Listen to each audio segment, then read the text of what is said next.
अगर रउरा समधिन के कोनो नुकसान हो जा तो रउरा तो कई दिन खाइल पियल निमन ना लगी। आ हमार समधिन जिला पंचायत सदस्य के चुनाव लड़ रही आ हार गई रही।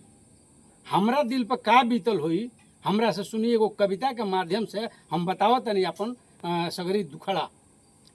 भइल का कि बहल रहल ह चुनावी बेयार आ वही में उठ गई समधिन हमार। आ समधि हमार यो लेंगा लगवले उठत ना रहली तो खोद के उठवले।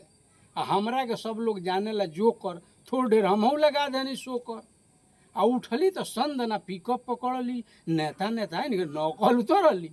आ सबका से बात करे मिश्री में घोर के मांगेली ओट अब दोनों हाथ जोड़ के। आ पहले वो हमरा से रहली लजात देखे तो भाग जास करे ना बात। आ अब बतियावेली खूब मुस्कुरा के बोलेली रोटी में माखन लगा के। आ कहेली हमसे ना रौरा भुलाएब हमरे निशानी पर मोहर लगाएब। कहनी हम उनका से कह के सलाम आ मन में हमार बाटे राउर गुलाम। के तरह रौरा से हम भला कटेब आ रौरा के छोड़ब तो केकरा में सटेब। पवली वैसन समर्थन हमार आ तहिया से हो गई औरी जुझार। समधिन देवी है यही कविता के भाव एजा से बदलता। कविता एगो समाज के चित्र खड़ा करता। ए बेरा चुनाव केंगा होता रहीसन चुनाव के बेरा का पोजीशन रहता ई कविता बतावे जाता कि समधिन देवी है। समधी या समधिन हमार बड़ी सीधा आदमी बहुत अच्छा आदमी नेक दिल आदमी हलो कि समधिन देवी है समधी जी देवा आ करे लो जम के समाजे के सेवा। यही से रहली है गावत उ गीत आ सब लोग हार जाई हम जाएब जीत।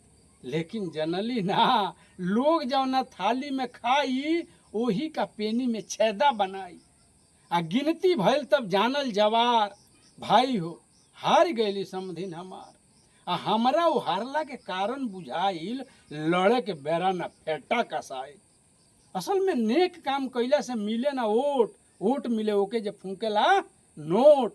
आ जनता का चाही शराब अंग्रेजी पोजीशन हो गई भाई हालात बड़े हो गई बा कि जनता का चाही शराब अंग्रेजी चिखना में खोसी के गुदगर करेजी।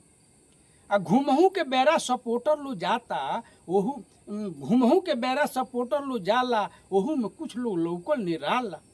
आ साथे कहे वोट यहाँ के दे दी आ हट के कहेला कि यहाँ के खेत दी। सथवा जब समधिन के रहता तो कहता वोटवा के इहे के दिया आ जब समधिन आगवा बढ़ जाता रही तो कहता यहाँ के जाई देवे।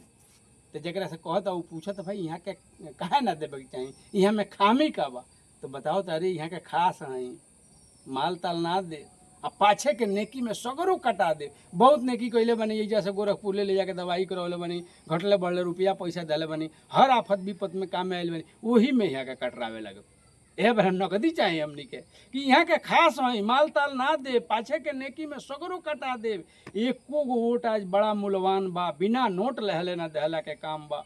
अरे होत रहो यहाँ के साथे घुमाई यहाँ के नेकी कैले बनी यहाँ के साथे नेकी होको होत रहो यहाँ के साथे घुमाई ध्यान रहो माल ताल जहाँ भेटाई हमनी के हिक भर जेही पियाई गोश भात खूब बनवा के खियाई। आ दक्षिणा में रुपया के गड्डी थमाई ओटवा तो असली में तहवा दियाई। ऐसन बा अपन सिद्धांतिक विचार अवधु महान बाटे भारत हमार। धन्य है भारत माता।